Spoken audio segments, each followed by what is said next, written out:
ഭാഗമായിട്ട് ഇത്രയും ആളുകൾ നമ്മളെ സ്നേഹിക്കുന്നു പറയുന്നതിൽ ഒരുപാട് സന്തോഷം. അതുപോലെ തന്നെ നിങ്ങളുടെ മൈൽ സ്റ്റോൺ മേക്കേഴ്സിന്റെ ഒരു സ്റ്റാർ ഇവന്റിൽ എനിക്കൊരു അവാർഡ് കിട്ടുക എന്ന് പറയുന്നത് അതിനേക്കാളേറെ സന്തോഷകരമായിട്ടുള്ള ഒരു കാര്യം. ഞാനൊരു കാര്യം കൂടി പറയട്ടെ. കഴിഞ്ഞ കൊല്ലം നിങ്ങളുടെ ഈ പ്രോഗ്രാം ഞാൻ സോഷ്യൽ മീഡിയയിൽ കണ്ടിരുന്നു.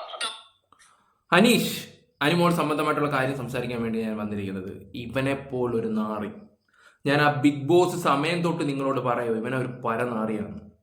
അതിന്റെ റീസൺ എന്താന്ന് വെച്ചാൽ, സാധാരണപ്പെട്ട ഒരുത്തരാന്നും പറഞ്ഞിട്ട് വന്നിട്ട് അവൻ അങ്ങ് അഭിനയിച്ചങ്ങ് ഒരു പരുവാൻ. അതിനകത്ത് നിങ്ങൾ ശ്രദ്ധിച്ചോന്ന് എനിക്കറിയത്തില്ല, ആദ്യത്തെ എപ്പിസോഡ് മുതൽ പോലും ചെരുപ്പില്ലാതെ, അറിയാലോ ആദ്യം ചെരുപ്പും കാര്യങ്ങളൊന്നും കൊടുത്തു കഴിഞ്ഞിട്ട് പോലും അവൻ സാധാരണപ്പെട്ട ആളിനെ പോലെ ചെരുപ്പില്ലാതെ, ഒന്നുമില്ലായ്മയെ പോലുള്ള സംസാരവും കാര്യങ്ങളും ദാരിദ്ര്യവും ഒക്കെ പറഞ്ഞു നടന്നവൻ.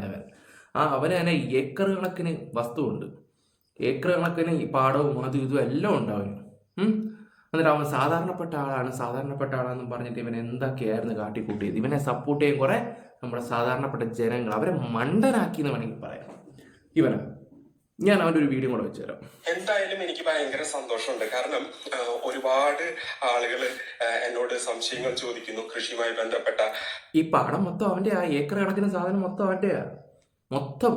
അപ്പൊ അതൊക്കെ ഒരുപാട് സന്തോഷം തരുന്ന കാര്യങ്ങളാണ്. അതെ, അവൻ ഇതുപോലെ അവൻ പറയുന്ന ഒരു കാര്യം എന്ന് വെച്ചാൽ, ഷോയിൽ വന്നപ്പോൾ ഞാൻ സാധാരണപ്പെട്ടവനാണ്, ഞാൻ അങ്ങനെയാണ്. അവൻ ബിഗ് ബോസിൽ വരുന്നതിന് മുമ്പുള്ള അവന്റെ സ്റ്റൈലും കാര്യങ്ങളൊക്കെ നിങ്ങളൊന്ന് കാണണമായിരുന്നു. പറഞ്ഞു മനസ്സിലായോ? ബിഗ് ബോസിൽ നിന്ന് ഇറങ്ങി അങ്ങോട്ട് കഴിഞ്ഞപ്പോഴത്തേക്ക് അനീഷ് ഒരു കോട്ടും സൂട്ടും ഒക്കെ അങ്ങനെ ഇടാൻ തുടങ്ങിയപ്പം, ആ പയ്യന്റെ ഒരു വളർച്ചയെ ഒന്നുമില്ലായ്മയെന്ന് അനീഷ് ആദ്യമായിട്ട് ഒരു കോട്ടിട്ട്, എന്തൊക്കെ കമന്റുകളാണ് കോട്ടിട്ടപ്പോൾ എന്തൊക്കെയാ ഇവിടുത്തെ കമന്റ്സും കാര്യങ്ങളൊക്കെ വന്നപ്പം, ഇവനെപ്പോലും ഒരു ഇന്റർനാഷണൽ ഒരു ഫ്രോഡിനെ ഞാൻ പറഞ്ഞു മനസ്സിലായി. ഇവൻ ആൾക്കാരെ പറ്റിച്ച സെക്കൻഡ് വന്നത്. മണ്ടറായിട്ടുള്ള കുറേ ആൾക്കാരുണ്ട്. ഞാനൊന്ന് ചോദിച്ചോട്ടെ, ഇപ്പോഴും ഒരു ചോദ്യം, നിങ്ങൾ അനിമോളെ സപ്പോർട്ട് ചെയ്യുന്നുണ്ടെങ്കിൽ ഒരു ലൈക്ക് അടിക്കും, ഇവനെ സപ്പോർട്ട് ചെയ്യുന്നെങ്കിൽ അനീഷ് എന്ന് പറ. അത്ര ഞാൻ പറയത്തുള്ളൂ, ധൈര്യമായിട്ട് പറഞ്ഞു. കാരണം ഇവനെ പോലെ ഒരു ഉടായിപ്പ്. ഇതിപ്പം ബിഗ് ബോസും കഴിഞ്ഞെല്ലാം കഴിഞ്ഞിട്ട് 3-4 മാസമായി.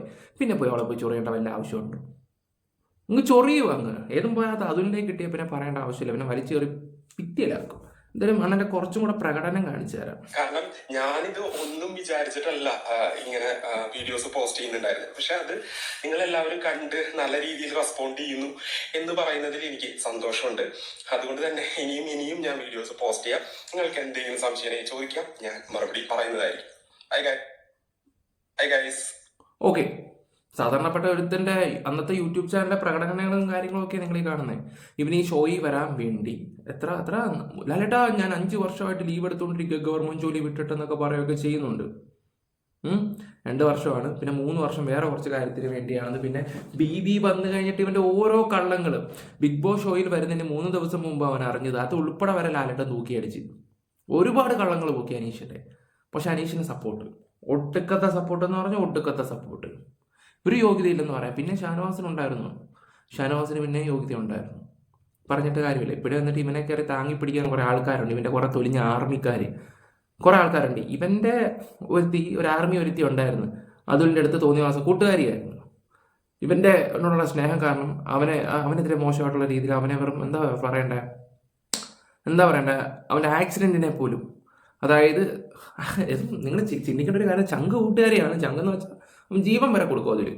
ആ ഒരു കൂട്ടുകാരി വന്നിട്ട് പറഞ്ഞ തോന്നിയ മാസം, ഇതിനേക്കാളും ഭേദം നീ അന്ന് വണ്ടിയിൽ വല്ല പറ്റിയും, ഞാൻ ആ വാക്കുകൾ ഇവിടെ ഉപയോഗിക്കുന്നില്ല, പറ്റിയാൽ മതിയെന്ന് ആ ഒരു നാറി ഒരുത്തി വന്നിട്ട് പറഞ്ഞാൽ ഇവനെ സപ്പോർട്ട് ചെയ്തവള്, നീ കാണടി, നീ കൂടെ കാണി, ഇതിൻ്റെ ഇടയ്ക്ക് നിനക്കും കൂടെ 2 ഡോസ് തരാം.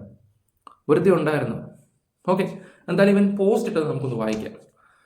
ഓക്കെ, അവൻ്റെ പോസ്റ്റ്, പുരസ്കാരങ്ങൾ കിട്ടുക എന്നത് തീർച്ചയായും സന്തോഷം തരുന്ന ഒന്നാണ്. മൈൽ സ്റ്റോൺ മേക്കേഴ്സിന്റെ digital media star of the year 2026 എന്ന അവാർഡ് എനിക്ക് കിട്ടുമ്പോൾ അംഗീകരിക്കപ്പെടാത്തതിൻ്റെ നിർവൃതി തീർച്ചയായും ഉണ്ട്.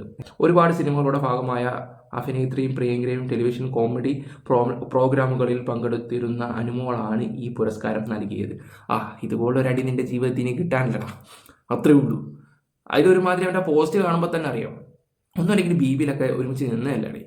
മുതിർന്ന സിനിമാ താരങ്ങളും സോഷ്യൽ മീഡിയയിൽ മിന്നി തിളങ്ങുന്ന താരങ്ങളും തന്നെ പരിഗണിക്ക് നന്ദി പറഞ്ഞുകൊണ്ട് നിർത്തുന്നു. ഓക്കെ, നിങ്ങളുടെ സ്വന്തം അനീഷേട്ടൻ. ഏത് വകയിൽ അനീഷേട്ടൻ? ഏത് വകയിൽ അനീഷേട്ടനാണ്? ഓക്കെ, നിന്നെ ആര് കൂട്ടുന്നു ഇവിടെ? ഞാൻ പറഞ്ഞില്ലേ, ഭയങ്കര ഫേക്കാണ് ഈ ഒരു മനുഷ്യനാണ്. ബിയിലെ ഏറ്റവും വലിയൊരു ഫേക്കായിട്ട് വരും. അതുപോലെ ആൾക്കാരെ ഇത് തെറ്റിദ്ധരിപ്പിച്ചു. സാധാരണപ്പെട്ടവൻ എന്നും പറഞ്ഞിട്ട് അവൻ്റെ ഇല്ലാത്ത സാധനങ്ങളില്ലായിരുന്നു.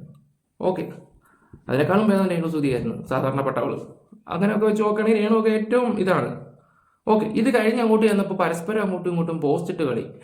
സത്യം, ഇവൻ പോസ്റ്റ് ഇടുന്നു, അനുമോള് തിരിച്ചിടുന്നു, അങ്ങോട്ടും ഇങ്ങോട്ടും കടന്ന് ഭയങ്കര. അനുമോടെ ആദ്യം വായിക്കാം എനിക്ക്.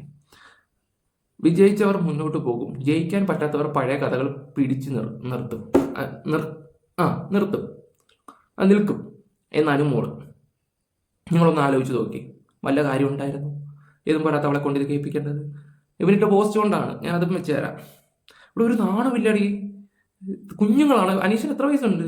അയാൾ കല്യാണം കഴിച്ച് ഡിവോഴ്സും ആയി. എൻ്റെ പൊന്നോ, ഡിവോഴ്സ് ആയതിൻ്റെ ഇതിൽ ആ ഭാര്യയുടെ ഭാഗത്താണ് ന്യായമെന്നാണ് എല്ലാവരും പറയുന്നത്. പിന്നെ അത് മാത്രമല്ല, ഇവൻ്റെ ചില പരിപാടികളൊക്കെ ഉണ്ടായിരുന്നു. അത് ഞാൻ ഓൾറെഡി എൻ്റെ വീഡിയോയിലൊക്കെ പറഞ്ഞതാണ്. പുള്ളിക്കാരനാ ഈ അനുമോള് പ്രപ്പോസ് ചെയ്ത് ഓർമ്മയുണ്ടോ? ഇവൻ പ്രപ്പോസ് ചെയ്തത് ഇവൻ വിജയിക്കുമായിരുന്നു അവിടെ. ഇവൻ്റെ റിയൽ ലൈഫില്ല. ഇവന്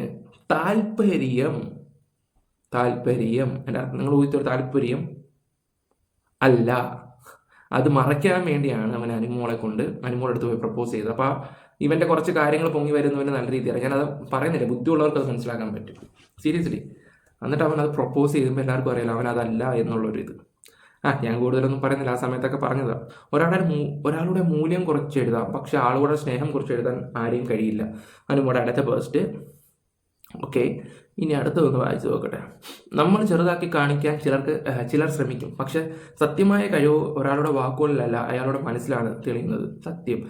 ഷാനവാസ് ചതിയനാണെന്ന് എല്ലാവരും പറയുന്നുണ്ടായിരുന്നല്ലോ. ഇവനാണ് റിയൽ ചതിയൻ. ആ സമയത്ത് ഞാൻ പറയുന്നുണ്ട്, അനീഷിൻ്റെ ഫാമിലിയൊക്കെ ബിഗ് ബോസിനകത്ത് വന്നതിന് ശേഷം അനീഷ് ഷാനവാസിൻ്റെ അടുത്താണ് കയറി ചൂടാവുകയും എനിക്ക് തന്നെ വിശ്വസിക്കാൻ പറ്റത്തില്ല അങ്ങനെയാണെന്നുള്ള രീതിയിൽ. കാരണം അവൻ്റെ അനിയനൊരു ഇൻഡ്യ കൊടുത്ത് ഒറ്റയ്ക്ക് കളിക്കാൻ വേണ്ടി.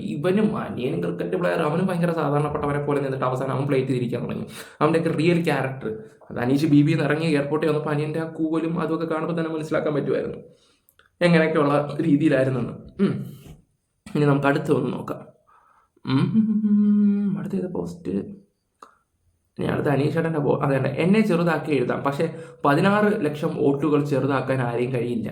എൻ്റെ പൊന്നും, സത്യം പറഞ്ഞാൽ പണ്ട് മെച്യൂരിറ്റി ഇല്ലെന്നും പറഞ്ഞിട്ട് ഞാൻ ഈ അനുമോൾക്കെതിരെ വീഡിയോ ചെയ്തതാണ്. ഇപ്പം അവൾക്ക് ബുദ്ധിയുണ്ട്. അവിടെ ഓരോ വാക്കുകളും അവൾ കൊള്ളിച്ച് തന്നെ എഴുതുന്നത് നല്ല രീതിയിലാണ്. വിജയം ആരുടെയും കൃപയല്ല, അത് ജനങ്ങൾ നൽകുന്ന അംഗീകാരമാണ്. അതിന് അസൂയപ്പെട്ടിട്ട് ഒരു കാര്യമില്ല. സത്യമല്ലേ അനീഷിന് അസൂയയാണ്. ഇല്ല. എൻ്റെ പൊന്നു, ആ ബിബി മൊത്തം എപ്പിസോഡിൽ നിന്ന് കണ്ട എനിക്ക് നല്ല രീതിയിൽ അറിയാം. അന്നേരത്തെ സെലക്ഷൻ കൊള്ളായിരുന്നു നൈജയുടെ. ഇവന് 10 ലക്ഷം രൂപ കൊടുത്തപ്പം, ഒരു സാധാരണപ്പെട്ട ഒരു മനുഷ്യന് കൊടുത്തപ്പോൾ എന്താ പറയണ്ടേ, എനിക്കാണെങ്കിൽ കോമഡിയാണ് വന്നത്. അവിടെ ലങ്ങേരി മാർക്കറ്റ് നടത്തി മരിച്ചുപോയ റോയ്. അത് അയാളുടെ ബുദ്ധി, പറഞ്ഞിട്ട് കാര്യമില്ല. വിജയം ആരുടെയും കൃപയല്ല. ഇനി അടുത്ത പോസ്റ്റ് എന്തുവാണാവോ? എനിക്ക് കിട്ടേണ്ടതെല്ലാം കിട്ടി. ട്രോഫി, കാറ്, പ്രൈസ് മണി, അതിലും വലുതും ജനങ്ങളുടെ സ്നേഹം. ഞാൻ എൻ്റെ യാത്രയിൽ മുന്നോട്ട് പോകുന്നു. സത്യം. ഇവനിങ്ങനെ ചൊറിയും കുത്തിയിരിക്കുന്നു, ആവശ്യമില്ലാതെ അവരാത് വരുന്ന പറയുകയും ചെയ്യുന്നു. ചിലർ ഇപ്പോഴും പഴയ മത്സരത്തിനെ തന്നെ കുടുങ്ങിയിരിക്കുന്നു. ബിഗ് ബോസ് കഴിഞ്ഞിട്ട് 4 മാസമായി ഞാൻ മുന്നോട്ട് പോയി. ചിലർ ഇപ്പോഴും അവിടെ തന്നെ പി ആർ കൊണ്ടല്ലേ 16 ലക്ഷം ആളുകളുടെ സ്നേഹമാണ് എന്നെ വിന്നറാക്കി എന്നുള്ള രീതി അനുമോള്. ഓക്കെ, എന്തുവാടേ ഇത്? പോസ്റ്റ് ഇനി അനീഷേട്ടൻ്റെ വക പോസ്റ്റ് എന്തോ നോക്കട്ടെ.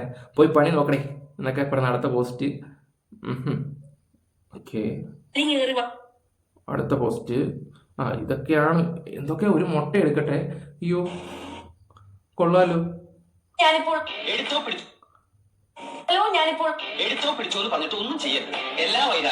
ഇതൊക്കെയാണ് നമ്മുടെ അനുമോടെ ഇത്.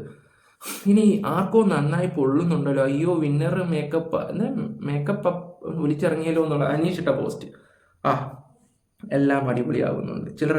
ചിലർ എല്ലാ മാസം വീതം വെച്ച് കൊടുക്കുന്നതല്ലേ ആ റോബോട്ടിക് പെയ്ഡ് പി ആറുകളും രക്ഷിക്കാനാകട്ടെ എന്നുള്ള രീതിയിലൊക്കെ. എന്തോ ആയിക്കോട്ടെ, എന്തായാലും ഒരു കട്ടില്ല അടുത്തൊരു വീഡിയോ ഒറ്റ ഷോട്ടിലങ്ങ് എടുത്ത്. കാരണം ഈ നാറികളുടെയൊക്കെ സ്വഭാവം എനിക്ക് നല്ല രീതിയിൽ അറിയാവുന്നതുകൊണ്ടങ്ങ് പറഞ്ഞു പോയെന്നേ ഉള്ളൂ. എങ്ങനെ ആക്കിയാലും ഫുൾ കോമഡി ആയിക്കൊണ്ടിരിക്കുകയാണ് ബിഗ് ബോസ് സീസൺ 8ൻ്റെ പണി, 7ൻ്റെ പണി. നിങ്ങൾക്ക് എന്ത് തോന്നുന്നു? നിങ്ങൾ ആരുടെ കൂടെ നിൽക്കുന്നത്? ഈ നാറിയുടെ കൂടെ തന്നെയാണോ നിൽക്കുന്നത്? ഓക്കെ, എന്തായാലും വീഡിയോസ് ഇഷ്ടപ്പെട്ട ലൈക്ക്, ഷെയർ, സബ് ഒക്കെ ചെയ്യുക. ഇനിയെങ്കിലും ഒന്ന് നിർത്തണേ, ചുമ്മാ നാണക്കേട്. Bye, love you all guys.